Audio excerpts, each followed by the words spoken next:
Hello，你好，我係 Ernest，係 Financial Partners 嘅大中華區董事。今日講下貓屎咖啡啦。其實個名就唔係好聽，不過就非常之珍貴啊嚇。咁點解今日講到貓屎咖啡咧？其實因為喺投資市場上邊咧都有一個類似嘅名稱，就係呢個靈貓六角嘅嚇。咁其實好多投資人都知道㗎啦，金磚四國，因為好早之前咧就高盛推出之後咧，其實都發覺呢幾個國家個潛力好大，亦都令到好多投資者咧有個唔錯嘅回報。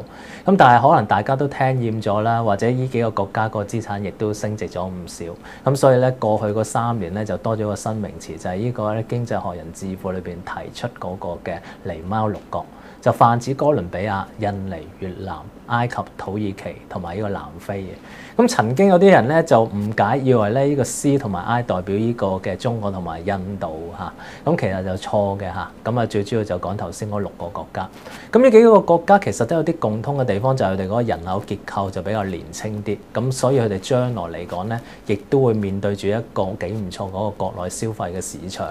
咁同埋呢幾個國家都係講緊一個高速增長嘅地區啦，咁所以咧亦都咧俾一啲嘅世界性嘅投資人睇為一個新嘅焦點所在。咁呢幾個國家有啲咩特別嘅地方？嗱，先講哥倫比亞啦。過去即係一聽到就一個罪案之城嚟嚇。咁但係過去嗰幾年咧就整治得幾好。咁自從咧由02年開始咧，因為嗰個嘅治安都搞得比較好啦，咁嗰個經濟亦都翻咗翻嘅。咁我哋最大嗰個貿易國就係美國啦。咁最主要原因就係佢哋亦都蘊含咗一啲嘅豐富嘅資源，包括呢個石油啦嚇、天然氣等等嘅嚇。咁至於印尼就全球排行第4嘅人口數量嘅國家嚟嘅。咁你記得到金融海嘯之後咧，其實佢個衝擊真係唔大。依過去嗰幾年咧，都係嗰個嘅股票市場排名係頭嗰3位嚇。咁最重要就係話佢哋有一個幾唔錯嘅內需市場，同埋咧佢哋國家咧都希望印尼打造為一個亞洲區嗰個製造業中心。咁至於譬如越南咧，過去大家都知道20年嚟咧嗰個高速經濟增長咧，令到佢哋咧其實唔單止譬如話好多個外資搬入咗去啦，因為佢哋個人口年輕同埋比較平啦。其實我自己本人亦都睇好越南，其中一樣嘢就係佢哋個旅遊業，因為都未被開發。咁至於譬如埃及今年有茉莉花嘅革命，但係其實好多嗰啲嘅投資人都認為咧 ，after 呢次嘅革命之後咧，個經濟會再次增長。原因就係話佢哋都接近呢個蘇伊士運河，連接好多嗰個貿易交通伙伴。咁當然佢哋自己本身都蘊含咗一啲嘅資源喺度。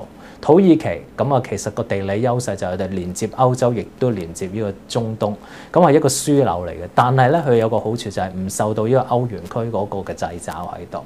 咁最後呢個南非大家亦都知道啦，之前個世界盃佢舉行啦嚇。咁但係其實呢個國家咧亦都蘊含咗豐富黃金同埋呢個白金啦。咁當然呢啲嘅資產價格上升對佢有優惠，同埋好多人都視呢個南非為進入呢個非洲門戶嘅嚇。咁所以咧大家可以留意下投資市場呢個靈貓六角呢幾個地區嗰個發展嘅嚟緊。